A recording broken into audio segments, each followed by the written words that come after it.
Well, lots to report today. I wanted to get to an update about what took place last night. A great night for all of us at the stable.ca. All the horses raced good, and really, when you can say the only, lackluster performance was a fifth place finish with Stay Close in a very good mile. I think that's a great night overall.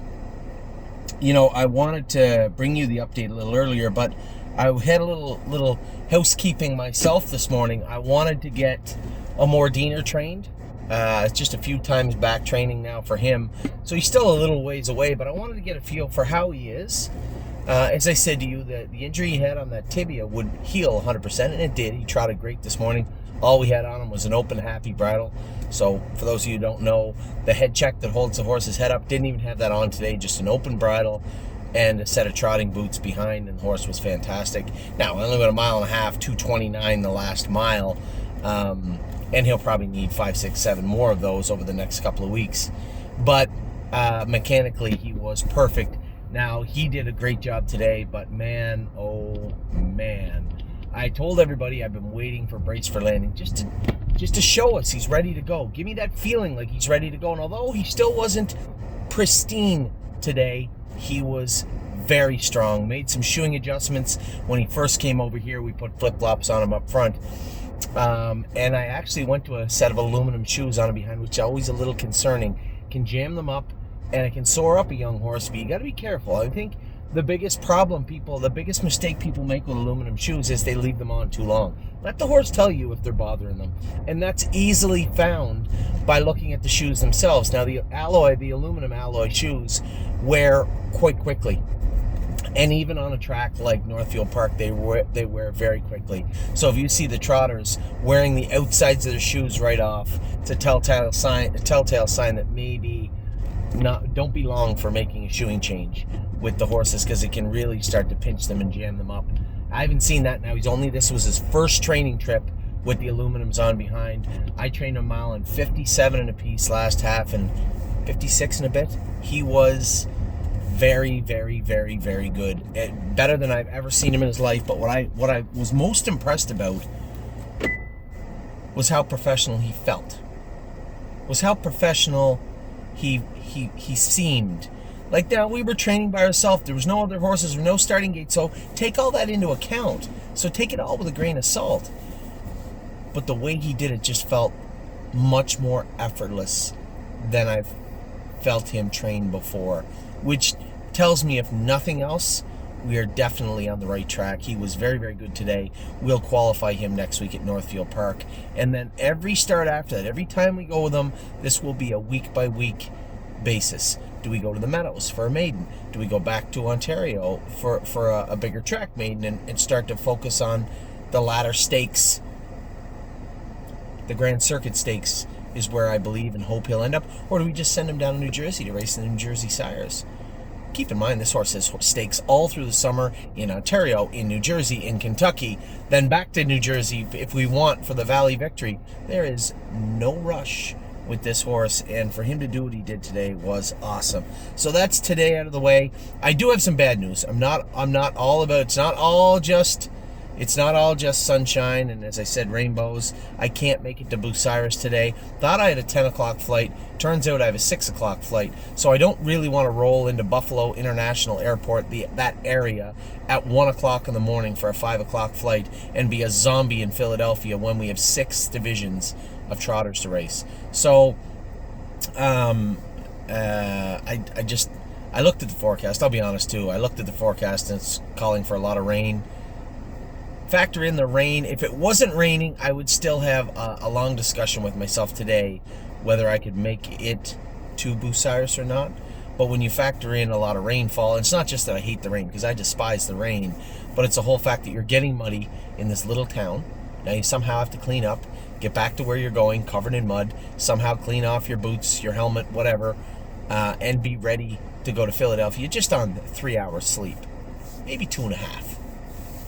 It just didn't make much sense to me, so I'm going to take that 3 hours and I'm going to go to Buffalo International Airport tonight, get a good night's rest, get up, fly to Philadelphia in the morning for what is going to be pretty clearly, I would say, the biggest day of the year for the stable.ca thus far. Now, it wasn't Next Generation Day. Everything went great that day. That will be the pinnacle of our 2022, I'm sure.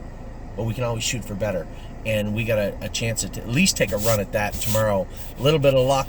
We drew pretty good. Classes look pretty favorable to me. So a little bit of luck, we could be all smiles tomorrow. It could always be all frowns also, but a little good luck. And to do that, you always have to be prepared. And obviously, I want to be sharp for tomorrow also. So Bucyrus is now off my dance card for today. I'll be watching, listening on my way to the airport in Buffalo. You may say, why are you flying out of Buffalo? Your airport's here. You're right. I'm flying out of Buffalo because it was the place where I could get to Pennsylvania, to Philadelphia at a proper time. A little earlier than I wanted.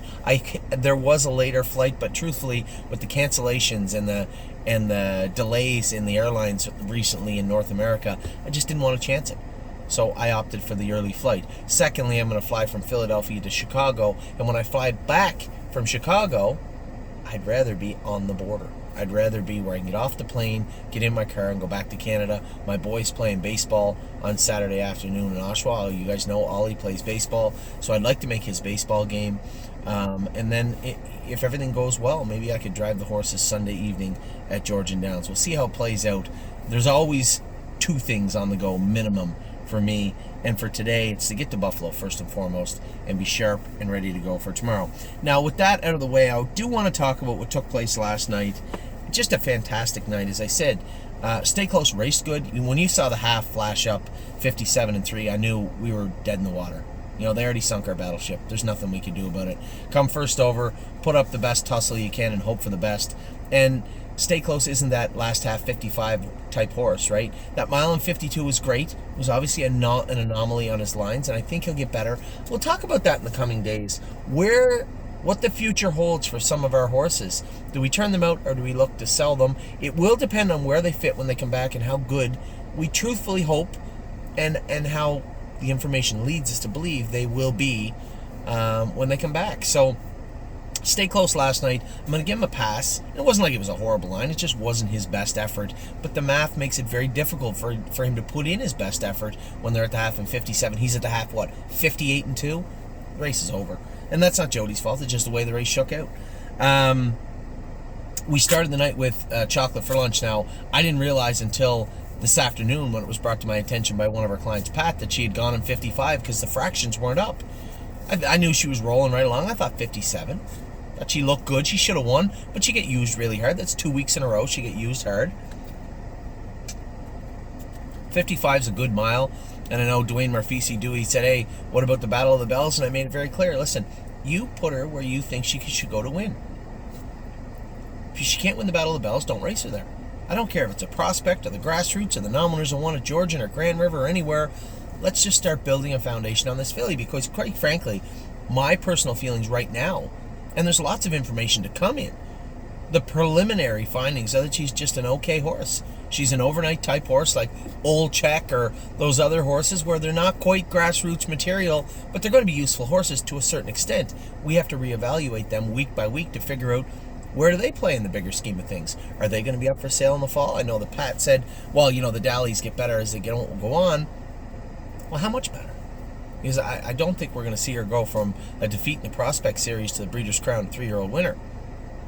We have to be realistic about what we're trying to do here. I think everybody that's been in horse racing has these preconceived beliefs where, we got to get a nice horse and bring them along, but we're moving a little more fluid and a little more aggressively at the stable. We're looking for horses like Stay Close. We're looking for horses like Sintra and yearlings like Brace for Landing, like Crantini, whoever they are. We're looking for more. Always more for less, but always for more. So is Chocolate for Lunch, is Old Check, are these horses going to stay with us through 2023? I don't know. That's going to be up to them. I'm not going to say, oh, they got to go. No, not at all. She said 2-3 lifetime starts. She's already taken a lifetime mark. I have no concerns with Chocolate for Lunch. She is going to tell us where she goes moving forward. And that's the only fair way to put it. Resolute Bay, for those of you that were very concerned about his trip in Ottawa and how he's not turning out, and he seems to be, his talent seems to be receding. seems to be regression. I told you all. This horse's best races are ahead of him. There's no regression. You can't have a horse moving forward every single week. There is going to be stumbling. Resolute Bay shipped 5 hours to Ottawa. I thought his hobbles were on a little tight. Harry and I talked about it. We opted to put the belly band hobbles on him, which I hate, but mostly because I don't think he needs hobbles. James believes he needs hobbles, and James is driving him, so put them on him. It's perfectly fine. Maybe if I drove him more, I'd want them on him too. I know the times that I drove him, I thought he was fine. But this idea that his best days are here and he's regressing, you're wrong. That's the easiest way to put it. You are incorrect. Or, I guess I am. One of us is. Horse raced great last night. Closing in 55 and a piece. He looked fantastic. Because he's coming back alive. And as I tell you, as I sit in this car right now, his best races are still well ahead of him. He is an immature 3-year-old colt. When that colt finishes growing and filling out, I think he's going to be a very, very nice 4-year-old. And you know what? For those of you who are like, well, we could sell him in the fall, he's not going anywhere. So if you want to leave the Resolute Bay group, now's the time to do it. He raced great last night, and I am not likely to sell him this fall. Just so we're clear. Nothing but a dreamer. Told everybody for weeks and weeks and weeks this is a nice horse. And in fairness, James was in a tough spot. I drove him with no hobbles on. He trotted a mile in 2 minutes. And then James schooled him and said, he just seems flat. We went to race him in a gold. James ruined that race with that horse. And then won the race with the horse. Caused a recall, and then caused us to... I shouldn't say he caused us to make a break. Our horse made a break. There could have been a million reasons why. That was the most likely reason, considering that horse never runs. In fact, I raced him without hobbles, and he didn't run. Now, I made that break in the first turn last night, and James fessed up, said he run over Louis' wheel. I think he said... I don't know how he ran over Louis' wheel. Maybe he clipped him on the way by, I don't know. But when Scott McEnany's horse made a break, it just looked like he jostled him, made a break for stride. You want to talk about composure for a 2-year-old trotting colt. To be on the run in a turn, in the first turn in a stake race, and have the mindset to come back trotting and not get jostled. Drive up in behind Louis, sit there, and then when called upon, trot as hard as he could to the wire. I will give props to our program and our trainers for that. That's because that horse has been in that situation many, many times before. The way he raced is a direct result to the way he trained. Simple as that. The horse is a nice colt, and quite frankly, I believe if the schooler had been a couple of days earlier, James would have actually lobbied for him to go in the gold. He had nothing but a glowing report for that horse after last week's schooler, but that schooler took place after the draw for the gold. And quite frankly, it doesn't matter. That grassroots win right there will allow this horse to blossom, right? Blossom. Big, strong, good-looking colt with a great attitude. The sky is the limit for Nothing But a Dreamer, and it wouldn't shock me at all if you saw him in the gold his next start. He was awesome last night. What about our girl Mo Power Baby? We talked about Stay Close. He ended the night. But Mo Power Baby raced great, and so happy for the Schaefer family. They've sent us 2 horses this year. More Than You Know, who's racing tomorrow night. Great shot tomorrow night at Mohawk. And if he races good tomorrow, he'll likely be going to the Arden at the Meadows the week after, and the 2 Stallion Series is the 2-3 weeks after that, to probably close out his year. And if he makes the final, great. If he doesn't, he doesn't. But man, he seems to have a wealth of talent also. But knowledge, smart colt, does everything right. Just very proud of him, but very proud of Mo Power Baby also. This is a filly that we all came to love. All the guys that, all the people that trained Mo Power Baby throughout the winter. Johnny McKinnon went with her all the time and loved her. Anytime anybody sat behind her, she always had that little breathing hiccup that bothered everyone. She'd make a break, she'd make a noise. After the mile, it was like, oh, the mile's over, and she'd make a noise. And it was troubling. We've scoped her 20 times if we scoped her once, and nothing conclusive was found. And Ross has done a great job. I see he changed some of the equipment on her, but that's a different world. Indiana is a different surface and a different world, and to be able to send a horse out there to a professional horseman that can say, okay, I see where you were, this is where I think we need to be, and make the changes and adjustments needed is great. And Mike Oosting does a great job with him too.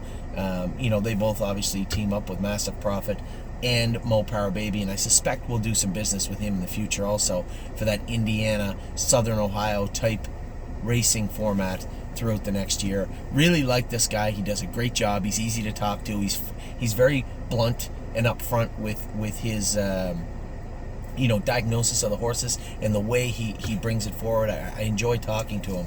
So very, very happy with the way things have gone on in Indiana this year. That filly looked great last night. Not quite a stake filly yet, but she's in that mini series, and it looks like she's got a lot of growing and a lot of room to grow into. So Mo Power Baby, super happy with her. Pretty hard not to be happy with Monday, Tuesday this week. We've had a great run. I'm just about to watch our girl race here in Pennsylvania and settle in for a night of racing, both at the fairs and on the tracks all over North America at the stable. Again, big day tomorrow. A big day for us for the Illinois groups on Friday. Just a big closing end to the week. So with that, I'll let you guys go. As you can tell, I couldn't be any more happy than I was with the way the entire day, yesterday and then this morning, transpired. Hope we can carry it through to the rest of the day. Take care, everybody.